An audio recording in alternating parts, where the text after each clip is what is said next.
आज हम बात करेंगे IAS aspirant to IAS officer, a journey of a common student के बारे में। दोस्तों, जब आप यूपीएससी का फॉर्म भरते हैं तो आपका एक सपना होता है कि इसी प्रयास में मैं आईएएस या आईपीएस बन जाऊं, पर क्या ये इतना आसान है? तो आइए आज हम इसी बात पर आपको ले चलते हैं कि जो पूरा सफर है आईएएस उम्मीदवार से आईएएस ऑफिसर का, ये कैसा होता है। इतने बड़े पद पर सही व्यक्ति का चुनाव करना भी अपने आप में एक बड़ी जिम्मेदारी है और इसीलिए इस प्रक्रिया को इतना जटिल और कठोर बनाया गया है कि इसमें आप सिर्फ अपने मेहनत और टैलेंट की वजह से ही पास हो जाते हैं। ऐसा माना जाता है कि ये भारत ही नहीं, विश्व का सबसे कठिनतम परीक्षा है जो किसी न किसी रूप में आपको प्रभावित कर ही जाता है। चाहे केंद्र सरकार हो या राज्य, जिला हो या शहर, हर एक शीर्ष पदों पर कोई ना कोई आईएएस ही होता है। हर वर्ष आईएएस परीक्षा में तकरीबन 1 लाख लोग बैठते हैं, पर उनमें अंतिम सिलेक्शन सिर्फ 1000 या इसमें से भी कम लोगों का होता है। अब इसी साल 2020 की बात करें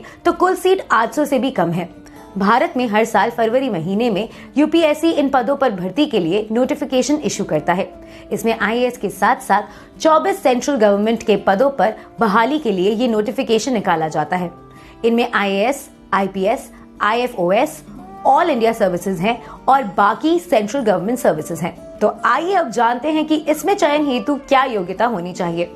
आईएएस, आईपीएस एवं आईएफएस के लिए उम्मीदवार का भारतीय नागरिक होना अनिवार्य है। आईएएस, आईपीएस एवं आईएफएस की अतिरिक्त पदों के लिए भारत का नागरिक हो या नेपाल का नागरिक हो या भूटान का नागरिक हो, एक शरणार्थी जो 1 जनवरी 1962 से पहले भारत में स्थायी रूप से रह रहा हो। शैक्षणिक योग्यता, किसी राज्य या केंद्रीय विश्वविद्यालय अथवा डीम्ड विश्वविद्यालय द्वारा स्नातक दूरस्थ शिक्षा का माध्यम से प्राप्त स्नातक डिग्री, ओपन यूनिवर्सिटी प्राप्त स्नातक डिग्री। छात्र जो स्नातक के अंतिम वर्ष में है वह भी सिविल सेवा के लिए आवेदन कर सकते हैं, लेकिन मुख्य परीक्षा में शामिल होने से पहले उन्हें आवेदन पत्र के साथ स्नातक डिग्री संलग्न करना आवश्यक है। आयु सीमा, सामान्य श्रेणी के उम्मीदवार के लिए 21 से 32 वर्ष, ओबीसी श्रेणी के उम्मीदवार के लिए 21 से 32 वर्ष plus years with relaxation of 3 years, SC/ST श्रेणी के उम्मीदवार के लिए 21 से 32 years plus years with relaxation of 5 years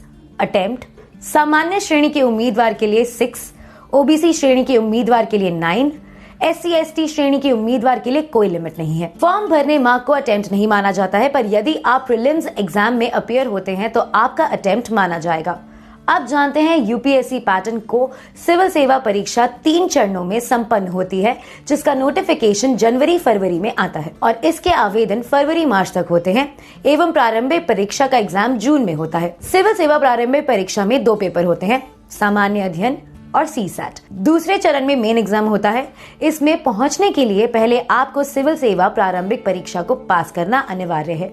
civil सेवा प्रारंभिक परीक्षा का रिजल्ट जुलाई-अगस्त में घोषित कर दिया जाता है। इसे पास करने के बाद मुख्य परीक्षा का फॉर्म दोबारा भरना पड़ता है और इसके लिए 20 दिन का समय दिया जाता है। मुख्य परीक्षा सब्जेक्टिव होती है। इसमें 9 पेपर होते हैं, जिसका कुल मार्क 1750 होते हैं। 9 में से 7 पेपर्स अहम होते हैं, जिसके आधार पर ही मेरिट बनाया जाता है।